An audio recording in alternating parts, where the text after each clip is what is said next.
আসসালামু আলাইকুম রহমতুল্লাহ বরকাতুহু। তে বন্ধুগণ, আশা করি আল্লাহ পাকের রহমতে সকলেই সহি সালামত আছেন।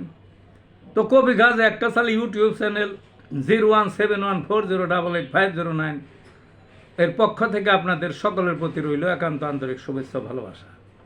তে বন্ধুগণ, এখন আপনাদের সামনে যে পয়েন্টটা রাখবার চেষ্টা করব, পয়েন্টটার নাম হলো প্রোস্টেট গ্ল্যান্ডের বৃদ্ধিতে হোমিওপ্যাথিক চিকিৎসা।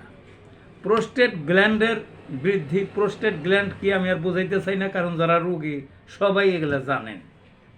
মানে প্রোস্টেট গ্ল্যান্ডের বৃদ্ধিতে আমার কাছে কাইলো একটা রোগী আসছিল, বলল যে প্রোস্টেট গ্ল্যান্ডের বৃদ্ধি হয়েছে, তখন মাংসটা বাড়তি মাংসটা কাইটা দিছে, আবার হয়েছে।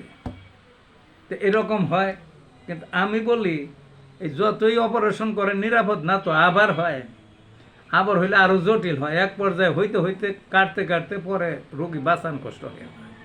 হোমিওপ্যাথিতে যথোপযুক্ত চিকিৎসা আছে। আমি মাত্র কয়েকটা ঔষধের কথা বলবো, শোনেন। প্রোস্টেট গ্ল্যান্ডের বৃদ্ধিতে হোমিওপ্যাথিতে কি করবে? সেবাল শেরুল, এটা মাদার নামক একটা ওষুধ, 10 ফোঁটা লইবেন।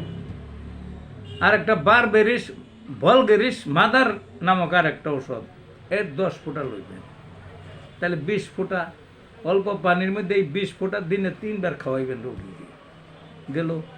আর একটা কি, সাথে একটা পটেন্সির ওষুধ। পটেন্সির মানে ওই কোনিয়াম, কোনিয়াম 200 পাওয়ারের, সকালে 1 ডোজ, বিকালে 1 ডোজ। এগুলা কিছুদিন খাওয়ান, দেখবেন যে প্রোস্টেট গ্ল্যান্ডের যে সমস্যা ছিল, সমস্যা দূর হয়ে যাবে, এটা সমান হয়ে যাবে, বর্ধিত অংশ ছোট হয়ে যাবে, অর্থাৎ স্বাভাবিক হয়ে যাবে, অর্থাৎ রোগের থেকে মুক্ত হয়ে যাবে। তো ভালো থাকুন বন্ধুগণ।